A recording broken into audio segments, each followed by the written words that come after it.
Question number 56 statement is given as a certain wire has a resistance R. The resistance of another wire identical with the first except for having twice the diameter is.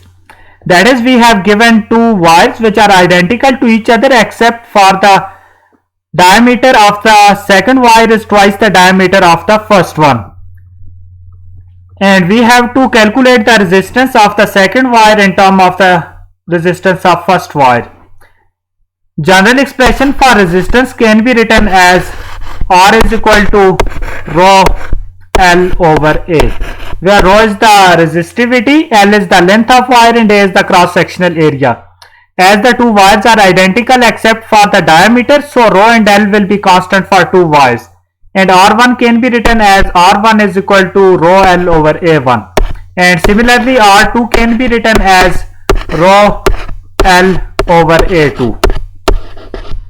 If we calculate the ratio of these two wires, that is R1 over R2 will be equal to A2 over A1. And if we write the areas A2 and A1 in terms of diameter, then we simply get this equation as D2 square divided by D1 square. As it is clearly mentioned in the statement that the diameter of second wire is twice that of the diameter of first one, so the ratio of the resistance of first wire to the second wire will be 4. That is, R1 is equal to 4 times R2. Or it can be written as R2 is equal to R1 over 4. That is, the resistance of second wire is 1/4 of the resistance of the first wire. So the answer to question number 56 is 1/4 of R1. That is, the resistance of second wire is 1/4 times the resistance of the first wire. In question number 57, we have given that the separation between the plates of a parallel plate capacitor whose original capacitance was C is doubled. The capacitance is now.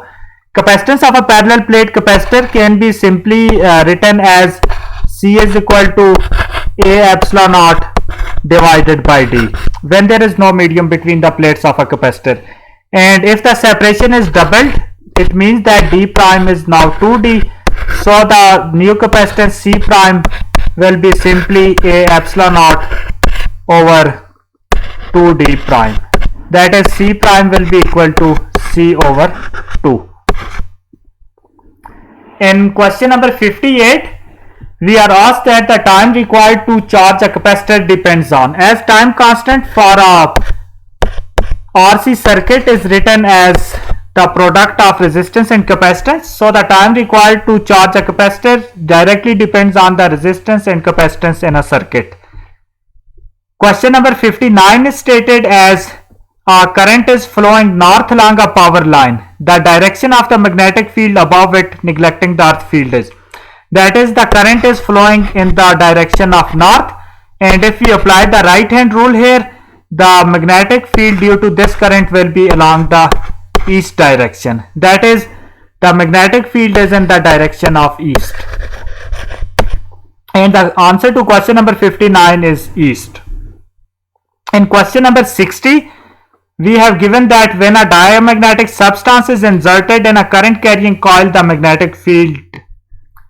Suppose this is our current carrying loop and we insert a diamagnetic material inside it.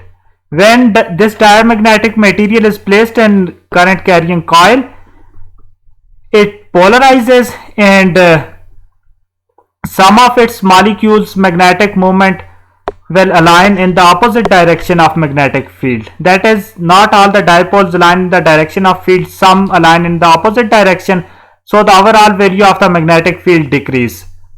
Hence the answer to question number 60 is decreases. That is, when we place a diamagnetic substance in a current carrying coil, its magnetic field decreases.